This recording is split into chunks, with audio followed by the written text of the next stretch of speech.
Thank you.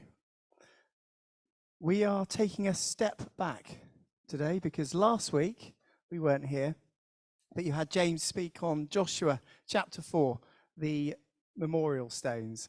And I really enjoyed listening to that. I had to listen on YouTube, but I really pictured the video, the retelling of stories. So yeah, thank you, James, for last week. So we step back. We're going to be looking at Joshua 3. And the first thing I'm going to do is I'm going to read the passage in its entirety. It's not that long, so please do, if you want to get your Bibles open, read it with me. Well, I'll read and you can follow. But I've really enjoyed over the last few weeks just soaking on this passage, just reading it each day and just having that freedom to ask God, what is it you want to say to me while I'm reading this? And maybe what you want me to share with everyone here this morning. So let's first of all, let's read Joshua chapter 3. Crossing the Jordan. Early the next morning, Joshua and all the Israelites left Archaea Grove and arrived at the banks of the Jordan River, where they camped before crossing. 3 days later, the Israelites' officers went through the camp, giving them these instructions to the people. When you see the Levite priests carrying the Ark of the Covenant of the Lord your God, move out from your positions and follow them. Since you have never traveled this way before, they will guide you. Stay about a half a mile behind them, keeping a clear distance between you and the Ark, and make sure you don't come any closer. Then Joshua told the people, purify yourselves, for tomorrow the Lord will do great wonders among you. In the morning, Joshua said to the priests, lift up the Ark of the Covenant and lead the people across the river. And so they started out and went ahead of the people. The Lord told Joshua, today I will begin to make you a great leader in the eyes of all the Israelites. They will know that I am with you, just as I was with Moses. Give this command to the priests who carry the Ark of the Covenant. When you reach the banks of the Jordan River, take a few steps into the river and stop there. So Joshua told the Israelites, come and listen to what the Lord your God says. Today you will know that the living God is among you. He will surely drive out the Canaanites and the other people living in that area ahead of you. Look, the Ark of the Covenant, which belongs to the Lord of the whole earth, will lead you across the Jordan River. Now choose 12 men from the tribes of Israel, one from each tribe. The priests will carry the Ark of the Lord of all the earth. As soon as their feet touch the water, the flow of the water will be cut upstream, and the river will stand up like a wall. So the people left their camp to cross the Jordan, and the priests who were carrying the Ark of the Covenant went ahead of them. It was the harvest season, and the Jordan was overflowing its banks. But as soon as the feet of the priests who were carrying the Ark touched the water at the river edge, the water above that point began backing up a great distance away at a town, at the river's edge, a great distance away at a town called Adam, which is near Zarethan. And the water below that point flowed on to the Dead Sea, and the riverbed was dry. Then all the people crossed over near the town of Jericho. Meanwhile, the priests who were carrying the Ark of the Lord's covenant stood on dry ground in the middle of the riverbed as the people passed by. They waited there until the whole nation of Israel had crossed the Jordan on dry ground. It's an incredible passage. And like I said, I've really enjoyed reflecting on that.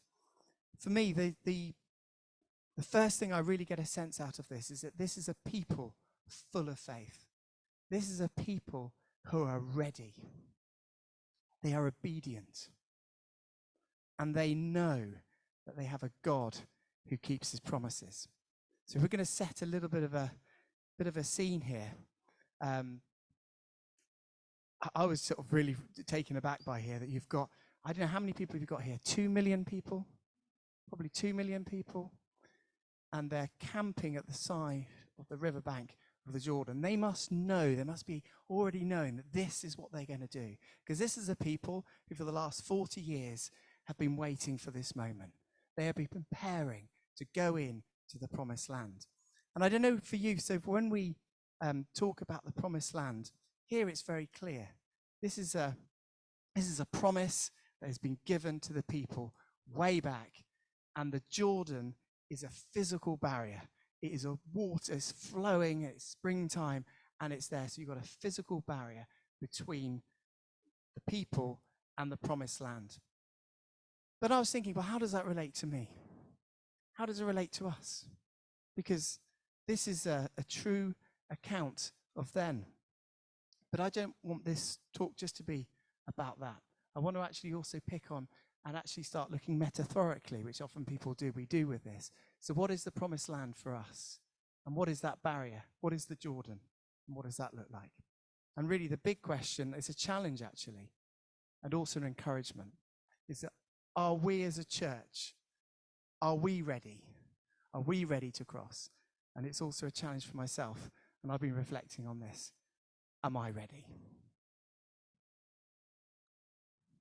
Okay, and in terms of looking at these promises in the promised land, what does that look like? The thing which came to me just recently, in fact, I think Fran mentioned it to me, Jeremiah 29:11. And you know what? This speaks so much to me, and it's so beautiful to be reminded of it. I'll read the passage. But before I read it, most of you will know about my nephew, Felix. And you'll know part, and if you don't, I'll just very quickly. My nephew, Felix, was in ICU. He had no hope. He was basically, my brother and his wife were given a call where they felt their son would not survive the night. He spent 3 weeks or more in ICU. And at one point, even though they'd managed to get all his bodily organs working again, they saw his brain, they did scans, and there was no life at that first scan. The next scan, there was life, and we saw this steady improvement. There were so many people praying for Felix. And he is a boy who's now back at home, and he has a hope, and he has a future, because that was one of the things he said he didn't have, was hope. And I know my brother also, when we had one of those nights, when he was told that effectively his son was brain dead, that he said there's no hope. So when we think about what does the promised land and how does it relate to us? Well, let's just read Jeremiah 29:11, because it relates to every single one of us. So yeah, you'll find it in Jeremiah 29:11. For I know the plans I have for you, says the Lord. They are plans for good and not for disaster, to give you a future and a hope. Now, this is true for every single one of us. And when you know that there's people who feel they've got no hope, hope is all gone, it's not true. The promised land for each and every one of us is we have a hope, we have a future, and we can live a life in its fullness with Jesus. Are we ready? I found it really interesting reflecting on this passage and thinking how this group of this generation were ready. Let's just contrast it a little bit going back 40 years ago. And I was just struck by how complaining this generation was. So what we're talking about is they've been in captivity for 400 odd years in Egypt, and we know the story with Moses. Moses leads them out. They see the most amazing miracle of the Dead Sea, being able to cross that. So they've seen all the miracles. They've seen the power of our living God. And yet, when you just reflect on some of these passages, in Exodus 16:2-3, the whole community complained. Let's go back to Egypt. At least we had our tummies filled. It goes on. You can have Exodus 17:3. Why bring us out of Egypt? The people are complaining to Moses. And then you have Exodus 32:7-8, and how quickly the people corrupted themselves. Numbers 14:4. You've got in here where the people are starting to plot against Moses, their leader. And they're actually getting together and saying, let's have a new leader. They will take us back to Egypt. At least, I know we were in slavery, but at least it was better than this. And they were actually plotting. Can you imagine that?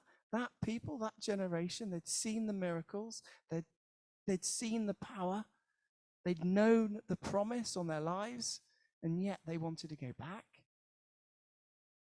And in Numbers 14:10, Joshua and Caleb, many of us will know that story. If you don't, read it. But they wanted to stone them. The people were getting together and they wanted, okay, well, we'll pick up. They're the ones who said, we can go and take this land. And they wanted to pick up stones and to stone them. Miracles are not enough, actually, are they? They are amazing. They are true, and they happen, but they are not enough in themselves for us to actually say, are we a people, and am I a person ready to cross that Jordan? Whatever that barrier might be, that's between you and filling that full promise that Jesus has for you in your lives. I also felt a little bit, we're now back with the people camped on the side of the riverbank. And they're ready. And one of the reasons why I know they're ready is because, think about this. There they are, they move, and they camp at the riverbank. And they have to stay there for 3 days. They are waiting. Joshua is waiting for instruction. Can you imagine what this is like? 2 million people camped at the riverbank. They know what the lot were before them. Surely we just need to go. We need to go and cross this barrier. It's not, we can go. And then what's the answer? How does Joshua, this great military leader, how does he decide that we're going to go in and take this land which is filled with people we're going to have to go and fight? What does he decide to do? What was the instruction from God? The instruction was the priests will carry the ark and they will go before the people, step into the river. And I was thinking about this. I was thinking, if I was there in my mindset now, I'd be like, sorry, this is your plan, right? We've got to go over there. We've got all the military leaders. We've got we've got the guys who we know are going to do the battle. This is your plan? Is this it, the best you've got? I could see myself doing that because actually we live in a culture and a world where that's exactly, I mean, I would. You know, there's the barrier, there's what we need, there's the promise that we need to do. But in this circumstance, it was a very military, it was going to be a military operation. And you're going to the priests and the ark. But these people were ready. They were prepared to wait. They were prepared to listen to the instruction of God. And they were prepared to carry it out. And the other thing they did in here, if you remember in the message, is they did something called, they purified themselves. Joshua said, tomorrow we are going across. So purify yourselves. And I was thinking about that. I went to a Catholic Mass. I was brought up as a Catholic. Went to a Catholic Mass last week. It was very nice to be there, actually. But I was reminded that, you know, even with ourselves now in different sort of ways that we choose to, you know, share our, you know, Christian faith, there was quite a lot of ritual. There was some incense and purification going around. And I thought in that time, I'm not going to go through it, but this has been a big thing, purification. But the beautiful thing is, we don't go through that same thing. We don't have to do that ritual. We just shared communion together. And I think we're already now a people who are ready because we've come to the one who actually washes us clean of all our sins. We can be as white as snow. I think what we are asked to do, and I reflected on this, and that's why it's so beautiful to have had communion today, is because we can actually come and just say, Father God, I am sorry for that stuff that, you know, that went on in my life this last week. But I'm not going to be held by that, because I know that he's going to wash me clean. I will say sorry. And you come to him, you surrender to him. So our purification is not the purification of that time and of those rituals, but it's certainly a sense of just coming to him and saying, Father God, I am sorry. But knowing in the full knowledge, he's just going to wash you clean and he will make you ready. So we can be a church, we can be a people, and I can put my hand up in the full knowledge that I can say, I'm going to be ready. I'm going to be ready.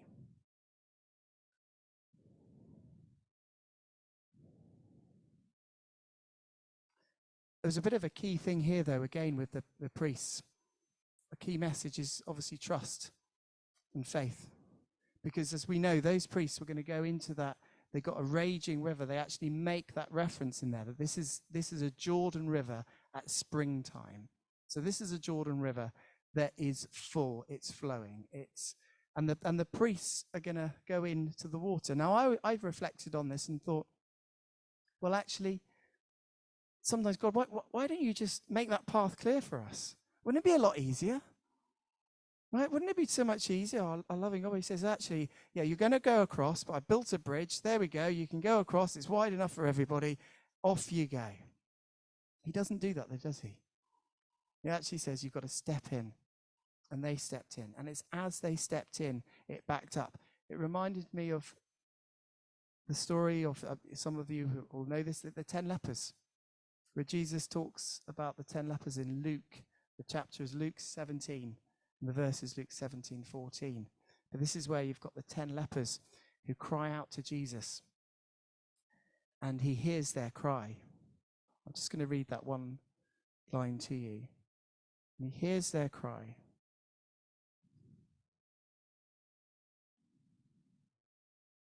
And they're saying, Master, this is Luke 17:14. And they're saying, Master, have mercy on us. He looks at them and said, Go, show yourselves to the priests. And as they went, they were cleansed of their leprosy. So again, this is just a real big reminder to us that there they were with their leprosy. And it's as they went, they were cleansed.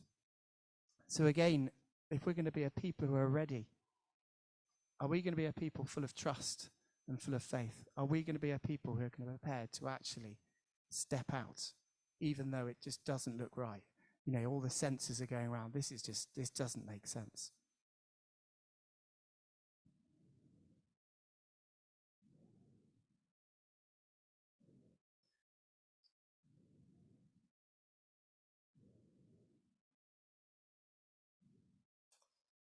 Yeah, so I think my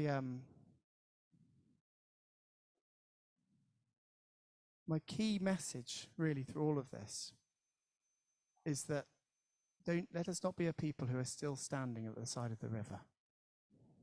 So I don't know whether you feel that. You know, if you've got that promise. I mean, a promise that for me has always been a recurring theme through my life, and especially quite recently. And in actual fact, it was very recent this morning. But this promise is the promise of peace. You know this one, where actually the peace I give you, he gives us peace. And I don't know what, but basically peace is just the most wonderful gift and promise that he gives us. And this morning, I will share with you, because we woke up this morning and had my two beautiful daughters and my beautiful, I'm going to call her niece, but it's first cousin once removed, but I don't want to get technical. But anyway, the house was full of three teenagers. And and one's making chocolate porridge, another one's making something else, and I'm trying to get my toast, and the breakfast was all over the place in a kitchen that's actually not fit to be a kitchen at the moment, and it was not peaceful. And I was thinking, I've got to give a talk later, and you know, but it's like, but actually, could step out of that, and the truth is, he can just give you peace. And he can give you peace because if you go through those steps, if you can actually know that you are ready. You are ready. You have been made clean. There's no purification ceremony that you have to go through, right? We may have to wait, though. We may have to wait. So wait, but wait in the knowledge that he will give you peace through that waiting. And actually, if it then wraps back round to trust, if you find that you're in that waiting, you're waiting for that promise, you're waiting for that peace, you're waiting for that future and that hope, and you find that you're really struggling and the peace isn't happening, well, actually, you have to, I'm going to challenge you now, you have to say, well, are you trusting? Because he will give you peace in that time of waiting. But it sounds so easy to say, and actually can be so difficult to do. And I think that's where we as a church and as a friendship groups and ourselves, if we just got to come into that place where we can support each other to see that happen. So I've got some steps. I think hopefully they're helpful steps. And I think the first, there's 4 of them really, but the first one is to wait and learn to hear his instruction. So be like the people who are there 3 days, they're camping. And I know I'm going back over this, but I really want to emphasize that. These are people who are ready to go and claim and take that land, right? I don't, and they had to wait for 3 days at the side of the river. So learn to wait. And maybe we have to wait a lot longer, but learn to hear his instruction and to be obedient to that instruction. If he gives you an instruction, we've waited for it, we've heard it, let's follow that out.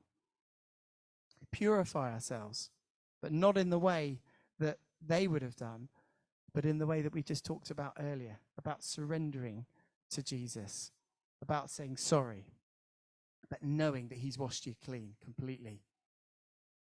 And then it's the trust, isn't it, and the faith. Be people who can step out in that faith.